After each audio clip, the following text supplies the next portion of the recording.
All right, let's talk about something we've all dealt with, but maybe not in the right way. Today, we're getting into the nitty-gritty of bird droppings. Yep, you heard me. And we're going to learn how to clean them up correctly once and for all. You know the feeling, right? You're ready to enjoy that morning coffee on the patio, or you're just walking out to your car and there it is, a little gift left behind. It's frustrating for sure, but trust me, it's a problem you can totally handle. And here's the thing, this isn't just about making things look pretty again. If you let these messes sit, or if you clean them up the wrong way, you could be looking at some serious, permanent damage. Not to mention, there are even some health things to think about. So yeah, it's a bigger deal than you might think. Okay, so let's get right into it.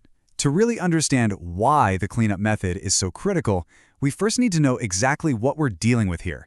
It's not just dirt. So what's the real villain in the story? It's that white pasty stuff in the dropping. That is uric acid. It's basically a bird's super concentrated pee, and man is it powerful. Think of it like a little drop of acid that can literally eat away at your car's paint, your wooden deck, even stone. And the longer it sits there, the deeper it digs in. Now, beyond the damage you can see, there's a hidden risk we absolutely have to talk about. When those droppings dry out, they can turn into dust, and that dust can carry some pretty nasty bacteria into the air. This is a real concern, which brings us to the most important part of this whole process, your safety. Look, before you even think about grabbing a cloth or a brush, you've got to think about protecting yourself. This is step one. It's non-negotiable, whether the mess is big or small. So what do you need? It's pretty simple, actually. You're going to want a good pair of rubber gloves, a dust mask so you're not breathing in any of those particles we just talked about, and some eye protection. That's it. This basic setup is your best friend for this job. All right, now that we're all geared up for safety, let's talk about the tools of the trade. Having the right stuff ready to go is going to make this job so much faster and easier. Now, if you're lucky enough to catch the mess while it's still, fresh, speed is everything.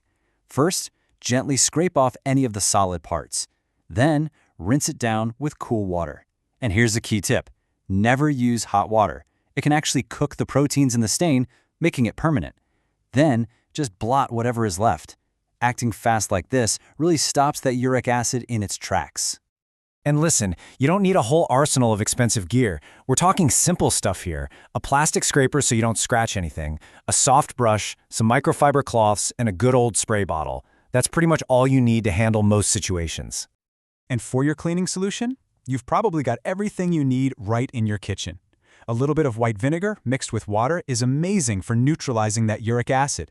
If you've got a tough, dried-on stain, a paste made from baking soda and water works like a charm. And for fabrics, an enzyme cleaner is your absolute best bet. It literally breaks down and eats the organic stain. Okay, so you've got your safety gear, your tools, your homemade cleaner. But, and this is a big but, you can't just use the same method on every surface. Your car's finish is way different from your deck. So let's break it down by surface. Your car's paint job is probably the most vulnerable. After you clean the spot, you might still see a faint outline. A detailing clay bar is great for getting that last little bit of residue off. But the most important part? Follow up with a fresh coat of wax. That creates a shield that'll help protect it next time. For your wood or composite deck, you want to be a bit gentler. Usually, just some mild soap and water with a soft brush is all it takes. Seriously, avoid the harsh chemicals here, because they can easily strip the finish or cause discoloration. Simple is better. Metal patio furniture? It's pretty tough, but that finish can still get damaged. Just clean it off with soap and water, let it dry completely, and then hit it with a bit of metal polish. It'll bring back the shine and add a nice little layer of protection. And what about those outdoor cushions that always seem to be a target? An enzyme cleaner is the way to go here. It'll get deep into the fabric and break down the stain without bleaching it. Or if the cover comes off and it's machine washable, well, that's an even easier fix. Just check the tag first. So, cleaning is great, but you know what's even better? Not having to clean in the first place.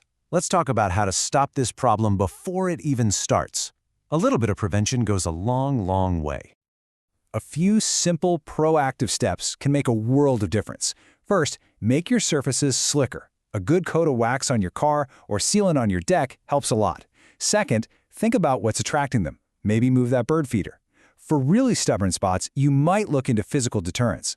And honestly, just doing a quick walk around once a week helps you catch any new spots before they become a real problem.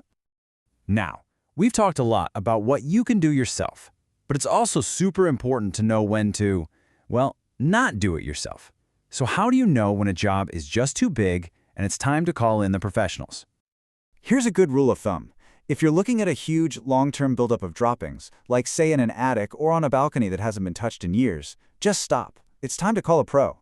The health risks from that much material are just too high to handle on your own. Same goes if you or anyone in your home is immunocompromised. It's just not worth the risk. Safety first, always. So, when you boil it all down, it really comes back to this simple three-part mantra. Clean it up the right way, protect your surfaces, and do what you can to prevent it from happening again. It's a strategy that'll save you a ton of time, money, and headaches. Thanks for tuning in, and happy cleaning!